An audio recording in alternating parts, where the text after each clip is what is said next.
He's going to be going up against Alexander Gustafsson, who he beat by decision in what was deemed a pretty memorable fight back in 2013, and that fight will be, according to Ariel Helwani, for the light heavyweight championship, Joe. Cheers, Richie. Wednesday Night Rugby on Off the Ball with Air Sport. Watch every Munster and Leinster game only on the Air Sport pack. Visit airsport.ie. So we're all kicking off. Heineken Champions Cup is on the way. We're here with Air Sport, the home of rugby in Ireland. Get your comments in. Heineken Star Comment every week wins prizes. This week we'll be giving away tickets for Munster Gloucester on October 20th, round 2 of the Champions Cup. So get your points or questions in from Matt Williams, who's on the line, and Ruaidhri O'Connor of the Irish Independent here in studio. You're very welcome, lads. Thanks for joining us. Sure. And I should mention as well, lots of commentary of the games coming up this weekend. So Champions Cup kicks off on Friday night. It's Leinster against Wasps. We'll have Dave McIntyre, Liam Toland and Kevin McLaughlin at the RDS. And then on Saturday, we're on from 1 p.m. to 10 p.m, no less. So Connacht against Bordeaux at 3 o'clock with Oisín and Michael Swift at the Sports Ground. To be followed 5:30 by Ulster against Leicester in the Heineken Champions Cup. Conor Murray and Paddy Wallace there. So action-packed weekend coming up. Champions Cup is here, Rory. Good times. That's great. It's exciting. Last week we kind of kicked the season off, and now we kick on a little bit more. Yeah. To kick things off in broad terms, Matt, everybody's looking at Leinster again. Is it Leinster again? You've got to say all the evidence points that way, Joe. It's early days, and the beauty of the Heineken Cup, and isn't it lovely we can call it the Heineken Cup again? I had to always, whenever I was doing interviews, I had to have a little note saying Champions Cup, because I just said Heineken Cup. It was great to call it. We were all just getting the hang of it, and now they've pulled the rug out again. Yeah. Well, so old blokes like me, I just go back to what I've always said. It's good, I don't have to make a mistake. Yeah. More mistakes than I usually do. But the beauty of the Heineken Cup is it always throws up a team that mightn't be performing so well in its own league, and they perform extraordinarily well in the Champions Cup. But all the evidence right now is saying, well, Leinster and Saracens and Exeter will be there when the whips are cracking. The really interesting scenario this year is the French, because we all know the way that the Cup is done. It's where you finish the previous year, depends on where you are in the Champions Cup. And the two leading clubs in the top 14 are Clermont and Stade Francais, and they're not in the Cup. Yeah, it's amazing. They both had poor years. And last year's, probably annual high performers, Toulon are in relegation trouble. And Montpellier have had a very poor start in the season. They've come good recently, and Racing are right in the middle, Racing 92. So the French become the unknown. There's a few other reasons on that I'll get into later on. But yeah, Leinster are the trendsetters and the front runners. I think if you'd asked us this time last year, we'd have both said Saracens. And I think everyone was saying Saracens last year. And I think there's so much can happen between now and April when the quarterfinals roll around, especially for a team like Leinster, who are bulk suppliers to a national team. There's danger there for them. But at this stage, Matt's right, they look in such rude health. I think they've all 27 internationals available for selection this week when he names his team at 12 o'clock tomorrow. Plus Jamison Gibson Park, who's a 50-50, I think, this week, but is long-term going to be okay, and James Lowe. So that's not a bad place to be, kicking off. But whether they'll have them all, I think Joey Carberry leaving has left a bit of a risk over Johnny Sexton. Their depth, Easton Nassi was gone. That's obviously stripped a bit of leadership away.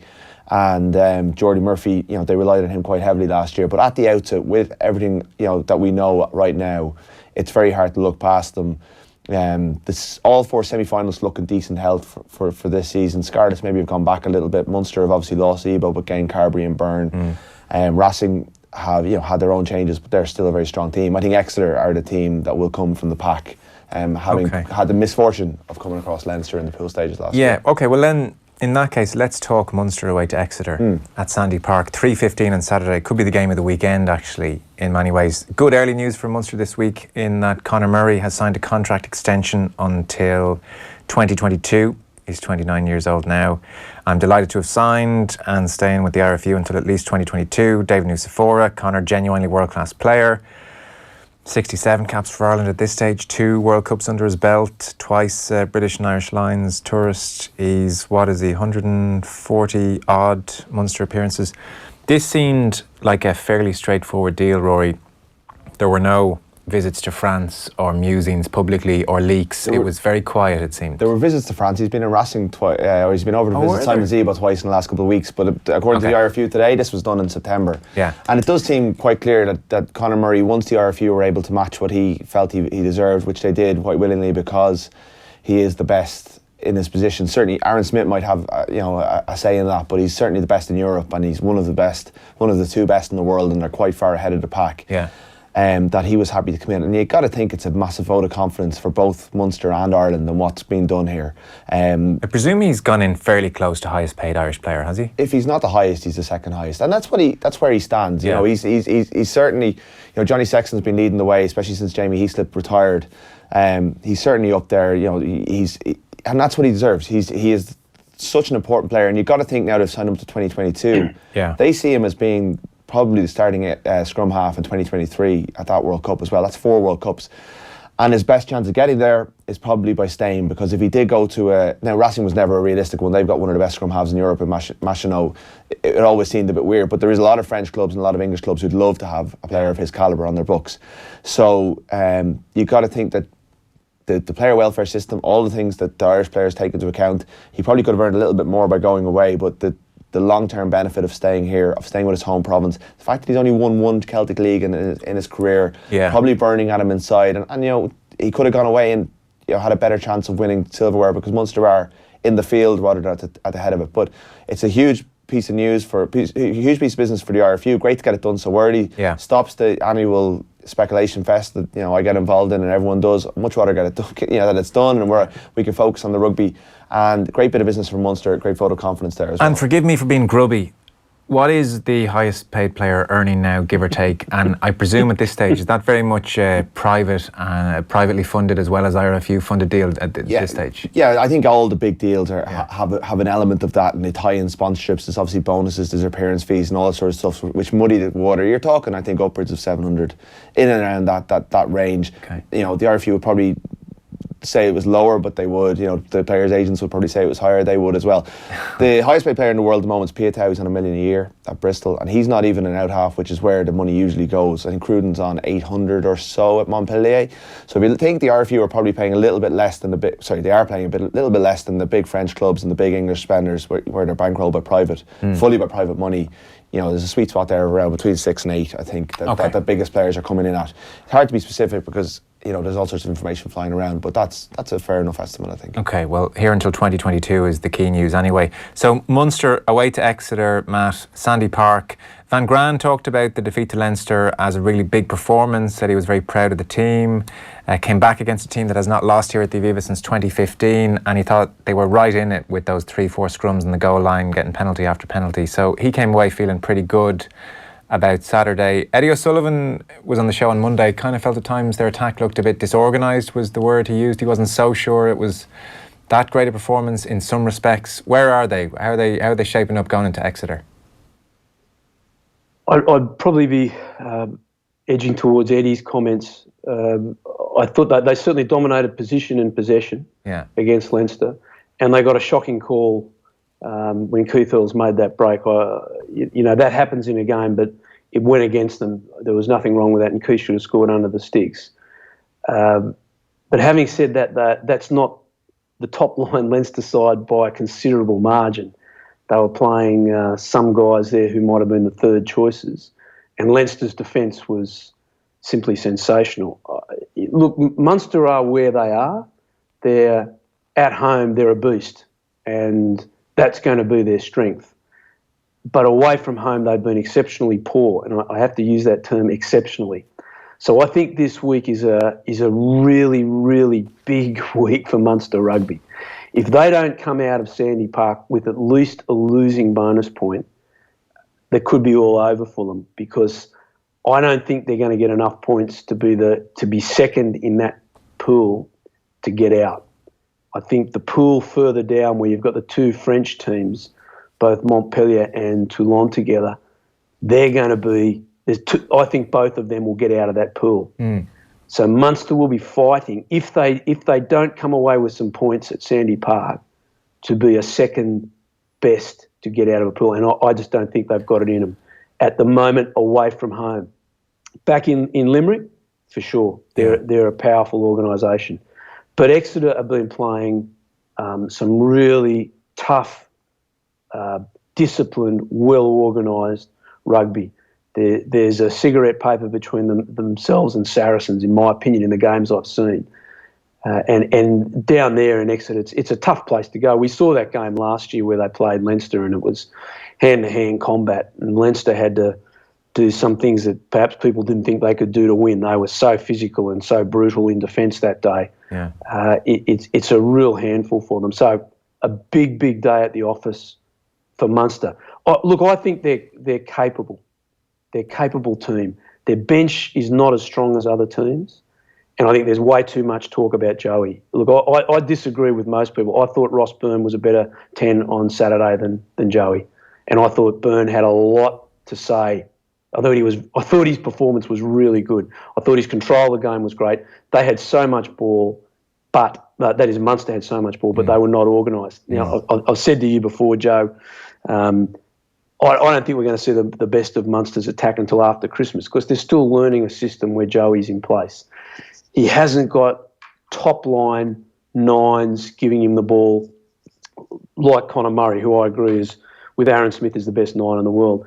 And the difference that makes to an attack, that second to a second and a half, is massive. It's 5-6 metres when the ball comes into a 10's hands. So a lot more time to make decisions and to get your play accurate. And Munster just weren't accurate enough. They were still good, though, and I would agree with Coach Van Graham that there was a lot to take out of that away performance. Okay. I'm curious, Rory, for your thoughts on Exeter and Exeter in Europe. You know, so they're going very well in the Premiership again and have been for some time. I saw Jerry Thornley making the point that the European form is a bit more questionable. Like, for all the good rugby and talk of them being a coming force, the 5 previous campaigns, all they've had to show was one quarter-final 3 seasons ago where they lost to Wasps. And then last year, okay, they beat Montpellier, but then Leinster did the double over them, and then Glasgow beat them in round 6. So 31 European matches, they've won 12, lost 19. Are they going to make more of a mark on Europe this year, do you feel? I think so. I think it's one of those things that, you know, it does take time, and they're a club that is really, really stable. They've had the same director of rugby, a lot of the same personnel over that period of time. They've brought through some young players. They've signed well. Their depth in certain positions is very, very strong. And they are learning how to win at this level. Like, you know, Leinster have so much IP in terms of Europe in their you know, and we saw when it all left around 2014 or 2015 when Sexton went and they all retired, how much they lost, and when it took bringing the Seawood back, getting Cullen to the top of the tree to help get them back to there. So I think they would have made a mark on the competition last season, but Leinster basically sucked the life out of them in those 2 games. I mean, they probably gave Leinster the toughest game on their apart from Racing in the final. The game in the Aviva, they had them in massive trouble and left their foot off the Leinster throats, and they threw everything at them in Sandy Park that night, and Leinster just withstood it. And it just showed how good that Leinster team is. So I think they have the players, they have the coach, they have the experience now to make a really good, strong bid. I disagree with Matt. I think Munster can get out of this pool, but I think they will do it as a second place team. Okay. I think Exeter will win this pool, particularly because I think Munster, above all the teams that, you know, above all the teams in contention, need their big men on deck, and missing Murray and Aldi Matthewson going over there this weekend is a major issue, because Duncan Williams started the season as 4th or 5th choice, and now he's suddenly back. They turn their lonely eyes to him again, because it just seems to happen nearly every year now that he's thrown in one of these big games, and he's very resilient. He does tend to give them, you know, a 6 or 7 out of 10 performance, but there is a massive drop off between him and Conor Murray, and the ability to control the game, and then it all falls on your very inexperienced number 10 away from home against a team that just thrives on mistakes. And is there talk Neil Cronin might be back, or is? But I think if he's back, it'll be probably on the bench. You know, so he, you know, otherwise it would have been Jack Stafford, who's never played in Europe before. You know, a young, talented player, but again, it's not the place you want to be going without the 2 international scrum halves that you got, and you know, your top call, your world class one, and the guy you brought in to replace him. It is an issue. They do have their first choice pack pretty much on deck, which is going to be a good thing. And who'll start centre, Rory, or what's the word on? I think it'll be Scannell and Arnold. Even though Goggin was very, very good at the weekend, and Van Graan gave him a rave review.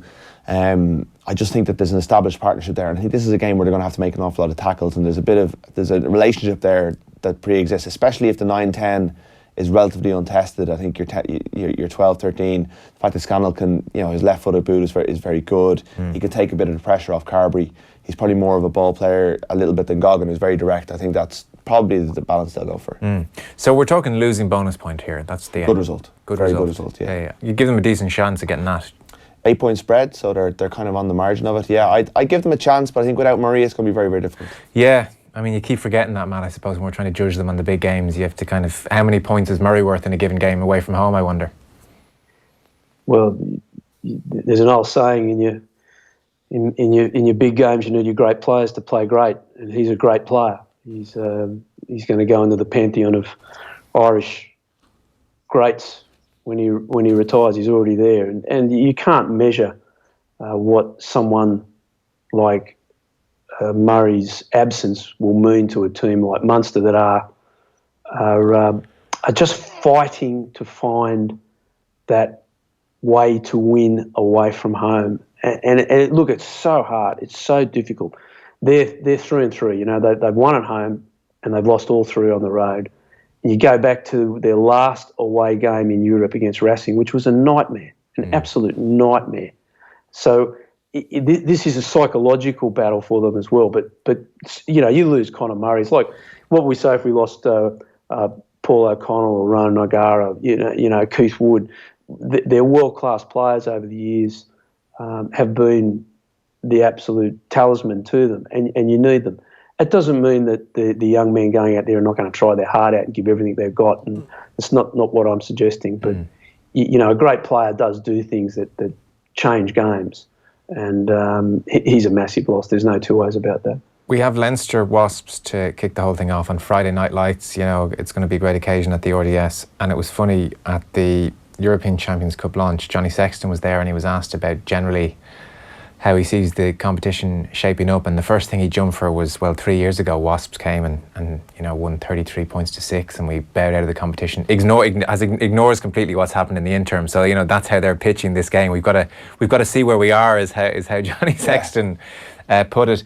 I mean, it has been the most extraordinary 3 years when you do hark back to that November. Matt O'Connor got the bullet and Leo Cullen's thrust into this job, and I think it was Wade and Piatow and Simpson, 33-6. It was a shocking day, remember. And Leo Cullen was shell-shocked, thinking this can't be what management is about. I'm like, this is really, really awful. And they bowed out that year. And yeah, I mean, if you'd said to them that day, this is where you're going to be in 3 years, they'd have grabbed your hand off. There's no place to hide in the RDS. Leo Cullen, after he'd done his press, had gone back to the dressing rooms, and we just watched him. Like, he just walked by the press room on his way to his car, and it just looked like the loneliest place in the world. He looked like, it was his first season, his first European game. Yeah. He lifted the trophies 3 times. It was a really, really grim day. And then they went over and got a record, an even worse record defeat over in Coventry in round 6. They bathed in that pool as well. That was just a really grim year. And it seemed to show at the time that how far off they were, but they got it together, bringing Lancaster in and all that sort of thing. And the other amazing, I mean, a lot of them have mentioned that Bath game. I think it was in round 6 that year. And Ringrose, Luke McGrath, James Tracy, Tyke Furlong and Ross Maloney all made their European debuts that day. Round 4, I think. Round 4, was it? Yeah, they went over there. And they won. Yeah. And so they've all kind of talked about that as being a moment where they thought, well, maybe we're not doomed here. I think that was the day they learned, that and the final defeat to Connacht was the time they learned to trust the young guys. And if they're in form and they're playing well, back them. Yeah. Like, I think maybe there was players who got to start in 2016 Pro 14 final who probably didn't deserve to get the start based on form, but got it on reputation. And that gave the players who were probably surviving on reputation a bit of a kick up behind, and they started performing as well. And then you see that mix of youth and experience last season march their way from, unbeaten through Europe and look so impressive the whole way through. Yeah. A different outfit, a different organisation. And then Asiwa leaves and you have leaders like James Ryan and Dan Levy emerge, and their stats are off the charts and they just look so formidable. And Wasps come over, spent big over the years, made that big move, but now there's kind of mumblings of financial issues behind the scenes. They've got a big suspension coming tonight, I think, and Nathan Hughes hasn't been announced yet, but he's probably going to be suspended. They've injuries. Jimmy Goppert's gone for the season. They're not in a great place. They have a bit of a scrum half crisis of their own. So, whereas they were imperious that day, they don't look as strong now. Bath are not as strong. Leinster's pool looks very, very winnable. Yeah, so Wasps as well. The other story with Wasps is they're still fairly free scoring in the Premiership thus far this year, Matt, but they've also conceded 153 points in 6 games. So I dare say they'll find the Leinster defence a bit trickier than others, and if they're conceding 153 points in 6 Premiership games, then the RDS this Friday will be no fun for them. Well, they're coming up against, probably the best attack I've seen in Europe. If I've looked across the French, the English, and the Pro 14, Leinster's organisation in attack is superior to everyone. Their attitude, their mindset on how they can attack and how they want to attack you is superior. And I love what Felipe Contepomi is brought to the table there. I love their attack off scrums, which is something I adored. And I felt so many coaches are just off the pace here. And Felipe has gone back 20 years and changed their alignment, changed their starting positions. And it's wonderful because there's an old saying, in attack and defence, start where you're not going to be. You got to think about it a bit. You start out of position, and just before the ball comes into play, you move into position. And Felipe's got some of that backline play, just impossible for the defence to choose or decide before they're in motion who's getting the ball. Okay. It's wonderful. It's like a basketball play. It's like you've got a point guard around the ring, and all of a sudden everyone's moving. And the only guy the people who know getting the ball is the offense, and the point guard gives it to one guy in that play. And I'm very critical of a lot of coaching at the moment. It seems to be like YouTube coaching. They just copy and paste instead of really thinking out. And Felipe and Leinster have got some deep thinking going on, but they've got players who are capable of implementing that thinking on the field. And that's Johnny Sexton, of course, has a lot to do with that. But you can see Ross Byrne, even though they didn't have much possession last week, the organisation has it. Ross Byrne has it. Doesn't matter, if it's Gibson Park at 9, doesn't matter who's at 9. They've got the ability through that whole pack that whole group to work together. Yeah, it's very interesting. I think one other point too, mate. I think a very big point in Leo's life as a player, as a very young player, was that Leo and I have often spoken about. Not that we talk every day or anything, but over the years, Northampton were European champions. They beat Munster in the final, and the next year Leinster drew them. And everyone went, wow, Leinster's going to get a pounding. And Leinster beat them home and away. So they beat the European champions home and away. Leinster played very well at that time, but there is no doubt Northampton turned up cocky, thinking all they've got to do is turn up. They're champions, and they'll bumped out. I can guarantee you that Leo will be smacking that into that Leinster side. Teams don't go back-to-back in championships for a reason. It's not physical. It's not skill. 90% of the reason teams don't go back-to-back is mental. If Leo gets the mentality of that team right, and you don't have to worry about Johnny Sexton, his mentality's right the whole time. If he gets the majority of that squad's mentality right, they can go back-to-back. Any failure will be their mentality, but I don't see it right now. So it's a fascinating couple of months to watch, because back-to-back, hey, it's hard. That's why no one does it. It's so difficult. Have you noticed the Contepomi? You're seeing bits, the starter plays. I think what I've noticed the most this year with Leinster is their how clinical they are, and I think that was the most thing that was in evidence last Saturday. Was Munster had 6 trips to the 22, only scored 3 times. Leinster left with 7 points each time. Even Burns standing in for Johnny off the tee was perfect.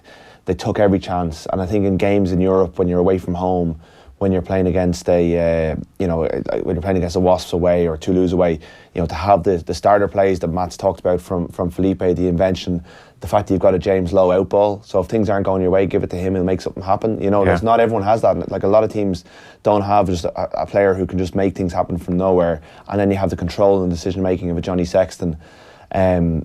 And the relentless ability to keep the ball in the way that they do and win collisions with their latch plays with 2 players, a guy supporting the ball carrier, which wins the collision. So even though they're not the biggest team in the world, they still get over the gain line all the time. It's just they have the full package, and even if when they don't have the ball, their pressure game is sufficient, a bit like Exeter, to cause so many problems that they can get points off the opposition's play as well. So I don't think we've seen them anywhere near their best this season, and yet they're 5 from 6. They've beaten Munster while resting a load of players, and we're starting to see a bit of Felipe stuff. But if he's like any other coach in the world, he's been keeping the good stuff for now. And I think on Friday we'll see it. You know, if they get scrums in good positions, we'll see a bit of what he's brought to the table. And the question I asked Keith and Eddie on Monday, so are we both in agreement, you two being we, that of the Scott Fardy, Jameson Gibson Park, if he's fit and when he's fit in the future, and James Lowe triangle, that it's going to be Fardy and James Lowe who get the nod? I would think so, yes. Yeah. Lowe's just played himself into that now, Matt. Yeah, I thought it. I think that's the case. It's a different setup this year with the foreigners, but I think Fardy comes in, gives a lot of experience and support to that forward pack, and I don't think there's anyone else like as much as I love McFadden and am a great admirer of his longevity and service. I think James Lowe is just explosive and powerful. Some of his offloading is pretty extraordinary. The only thing with James, he can make a lot of mistakes, but I love watching him play because he's just unpredictable. But I think that's the way I go. Contabami was saying he's still, it's not a big issue, but getting to grasp with some of the defensive systems, and we saw a little bit of that when he first arrived last year. We're kind of running out of time, so we won't really be able to get into Ulster against Leicester in too much depth, but we do have that game live at the weekend. Jordan Murphy coming over, obviously it'll be interesting. There's a text in, somebody wondering, lads, pick your Leinster back row for me if everybody's fit. Who's first? Who's nailed on if everybody's fit? Oh, well, Rhys Ruddock's return, making him captain last week, that's thrown. Where do you put Fardy? So Fardy's got to play 6. Interestingly, Fardy, as I understand it, is only sanctioned as a lock, and I know he played back row last year, but there were injuries. But I actually think as an IRFU sanction, the agreement was he was coming over to play second row. Now, I don't know, will they ever enforce it? It seems like it's a fairly malleable thing. I think they'll be encouraged to use him in the second row strongly if everyone's fit. But then you've got 2 Irish qualified you've got 2 Ireland starting second rows potentially as well. So you've Fardy in the mix. But I think once he's signed, I think they have a little bit of free rein. Okay, so we've Fardy, we've O'Brien, we've Van der Flyer, we've Dan Levy, we've Jack Conan, we've Rhys Ruddock. Ruddock, Levy, O'Brien. Ruddock, Levy, O'Brien. Van der Flyer off the bench. Can you live with that, Matt? You could, and you'd have Fardy off the bench as well as a second rower, which gives you a fair bit of work there. Sure, I would not disagree with anything that's been said. The thing we don't know is where's Shawnee O'Brien with his match fitness for the big game. Leo will know that. He might be another week away from starting in Europe. They might bench him this week, but Leo will be the one that knows best on that one. Yeah, either way, it's not a bad problem to have, I would think. Mate, what a beautiful, beautiful problem for a coach. If I keep them all happy. Yeah. So, compare that to Ulster. Yeah, well, exactly. Well, Ulster are getting a few back. I think Geordie Murphy is back. Yeah, Marty Moore as well. Yeah, so Leicester are 5th in the Premiership. I mean, very quickly, because we got that game live anyway, so we will talk about it in more depth. We're saying, I presume, are you saying Leinster win, Munster losing bonus point, and Ulster at home? It's going to be difficult. Ambush, if that's their only hope. I mean, that's a really tough pool for Ulster. They're on the ropes. Yeah, they've Racing and Scarlets with Leicester, so I mean... It's really tough pool. Yeah. And they could have lost all their games this year. The last second of every game they've won was a kick. They could have lost them all. They didn't, and that's full credit to them. Full credit they did. But it's a tough day at the office. Of course, Leicester have turned a little bit of a corner with Geordie taking over, and it'll be an interesting one. They can ambush them, but it'll have to be an ambush. Okay, lads, we'll have to leave it there. We're out of time. Matt Williams, thanks a million. Ruaidhri O'Connor from the Irish Independent, cheers for coming in. Cheers. Wednesday Night Rugby on Off the Ball. With Air Sport, the home of rugby in Ireland. Visit airsport.ie. News Talk brought home gold at the 2018 IMRO Radio Awards, winning in 6 categories. Best Specialist Speech Programme, Future Proof, Best Sports Broadcaster, Joe Molloy, Best Speech Broadcaster, Sean Moncrief, Best Newcomer, Tommy Walsh, Best Innovation, Future Proof, and Best Current Affairs Programme, The Pat Kenny Show. This is IMRO award-winning radio. This is News Talk. Hello, I'm Liz O'Donnell, Chairperson of the Road Safety Authority. Do you you know someone who's led the way and helped make the road safer for your community, school or workplace? The Road Safety Authority's Leading Lights and Road Safety Awards is our chance to thank these people and give them the recognition they deserve. The closing date is the 26th of October. Let's honour their contribution. Visit rsa.ie to make your nomination.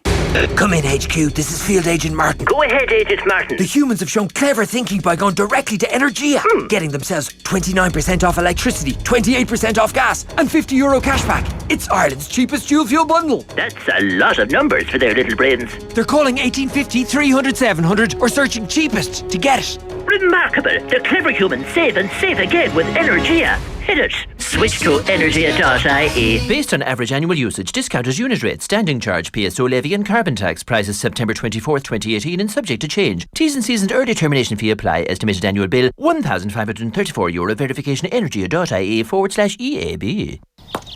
Better luck next time, Brian. Funny old game, golf. Now, you got off to a cracking start, by the way. Here's the question.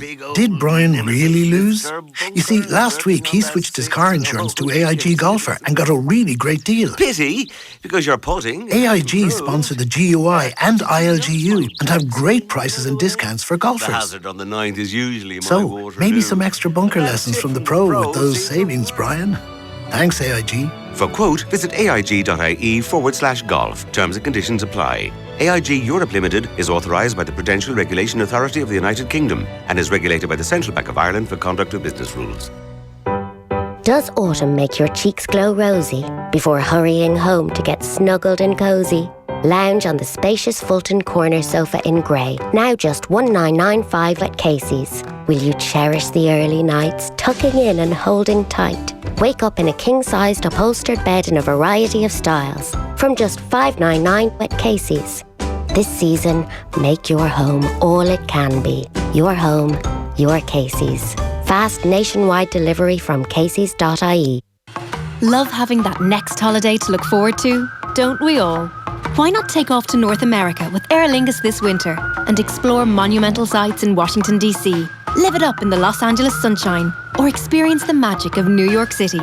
With flights from just €169 each way as part of a return trip, now's the time to book your next holiday.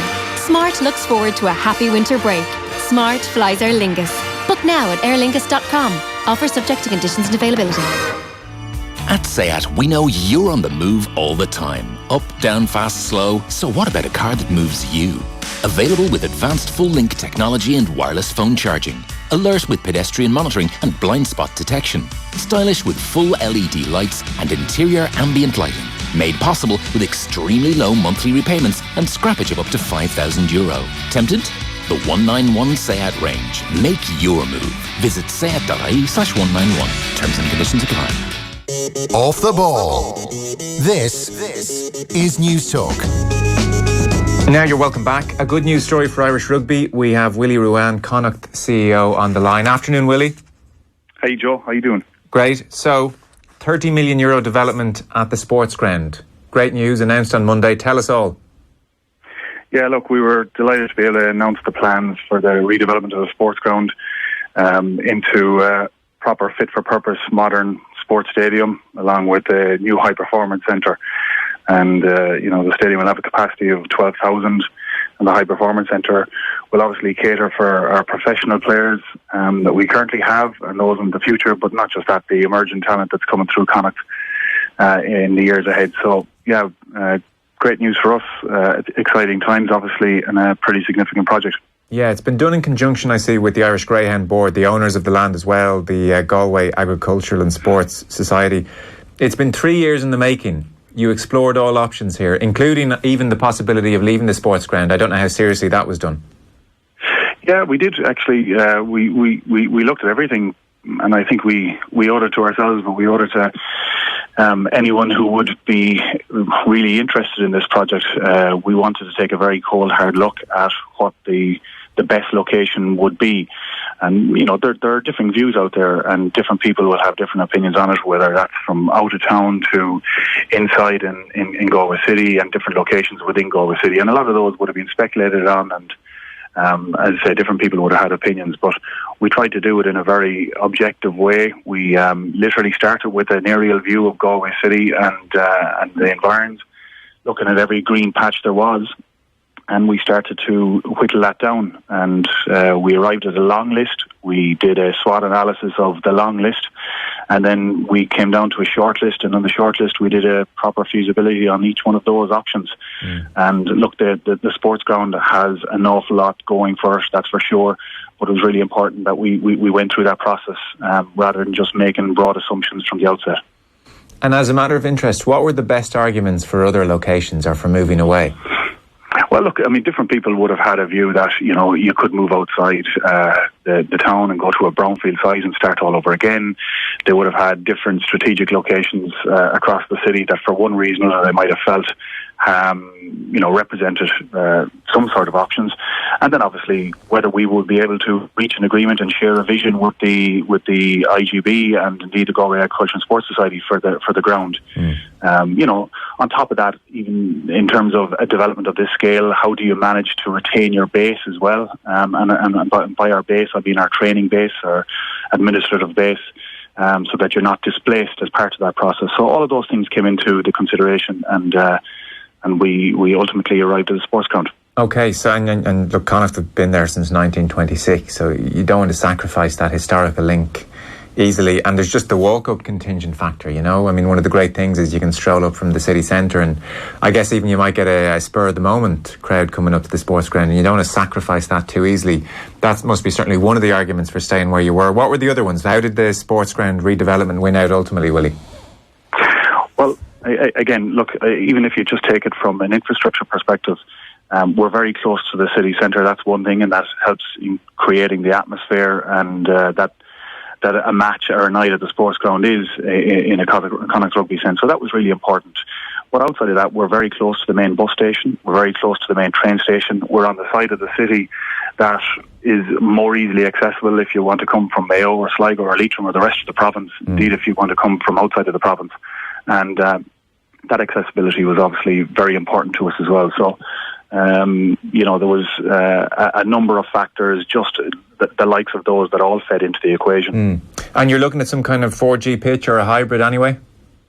Yeah, we look at synthetic surface, and obviously one aspect of it is the performance and allowing the players to express themselves in a way in which they believe they can, and they're certainly well capable of. And the better the surface, obviously, the better the opportunities you have to do that. But outside of that, it's usability as well. I mean, we host every cup final in Connacht from under 13s all the way through to grassroots senior rugby, and whether that's boys or girls, all the way through. And on certain weekends, that puts very significant pressure on the pitch, particularly at the back end of the season. If that coincides with a dodgy spell of weather, we really are under the pump. So a better surface, as I said, the technology in pitch surfaces has come on leaps and bounds, and as I say, whether it's actual 4G or whether it's a hybrid, we'll be exploring all of those. We've seen a lot of those surfaces over the last while. We went and visited a number of them, and they're all very impressive. I don't know what you're talking about. The weather's always glorious down there, no? It is if you're from the west, obviously. So, I think, look, it's funny. We've had people come to the sports ground, and even people from Glasgow come to us and they complain about the rain as if it doesn't rain in Glasgow. So there's rain in every part of the country, but maybe there's a special version of rain in the west that we're all as proud of as anything else. But I think, in fairness, the quality of the rugby that's been put on over the last number of years, notwithstanding the conditions, has been something that has been a credit to everyone, because they still play with the ambition to try and throw the ball around, which is very commendable. No, it's true. So I see this is a combination of public money and private funding as well. What's the breakdown there, Willie? What are the challenges in raising that private money? What's the split there of the 30 million? Yeah, well, obviously we're awaiting the launch of the new large-scale sports infrastructure fund that the government will soon be announcing. And obviously the parameters of that, the criteria for that'll all come with that announcement, and that from there will inform our own application. So I'm not in a position to speculate as to exactly what the mix would be or the split would be. But look, in terms of raising our own funding, obviously you'll have a combination of sources, whether that's naming rights, whether that's debt, whether that's philanthropic support. all of those come into the mix, and we're in a pretty strong position on all of those. So the ultimate and final mix is something that we'll hold our position on such time as we get the clarity from the government as to what the parameters are. In an ideal world, would you prefer to avoid selling naming rights, or are you very much a pragmatist in this department?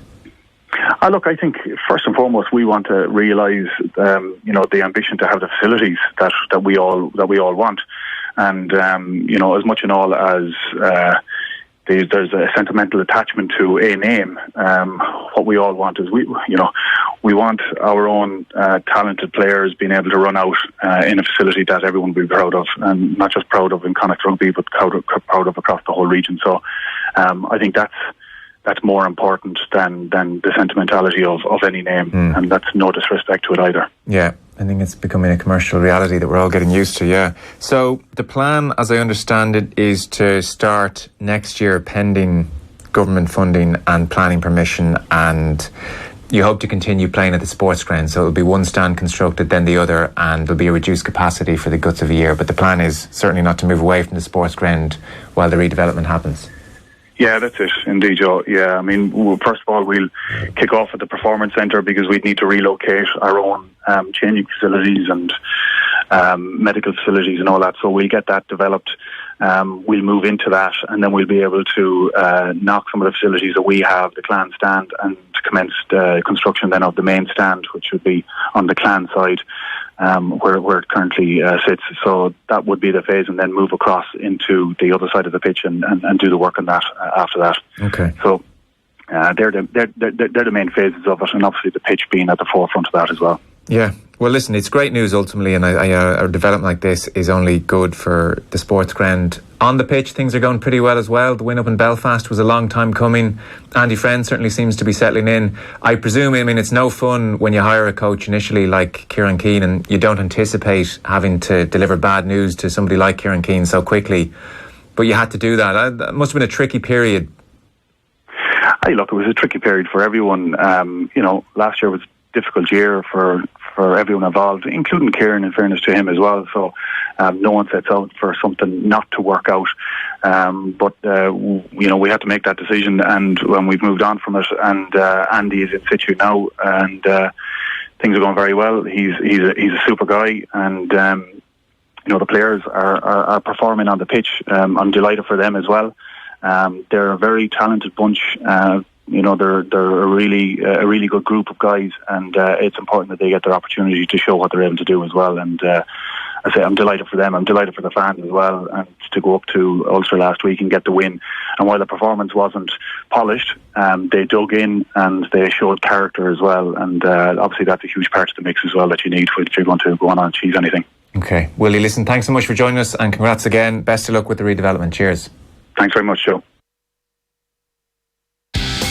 Off the ball on News Talk. Great news. We've just won that new contract we've been waiting to hear about. Means we'll need to hire new staff. Yeah, and we'll need to purchase new vehicles. Purchase? Why? When they can all drive a Europe car. Whatever you need to drive, from vans to cars, Europe Car can provide the vehicles you want with no capital expenditure, no contract, no ties, and on the road tomorrow. Europe Car, moving your way. The HPV vaccine protects girls from getting cervical cancer when they grow up. More than 200,000 girls in Ireland have safely received the HPV vaccine. The vaccine will be offered free to all girls in their first year of secondary school. I got the HPV vaccine. I got the HPV vaccine. I got the HPV vaccine. Find out how safe and effective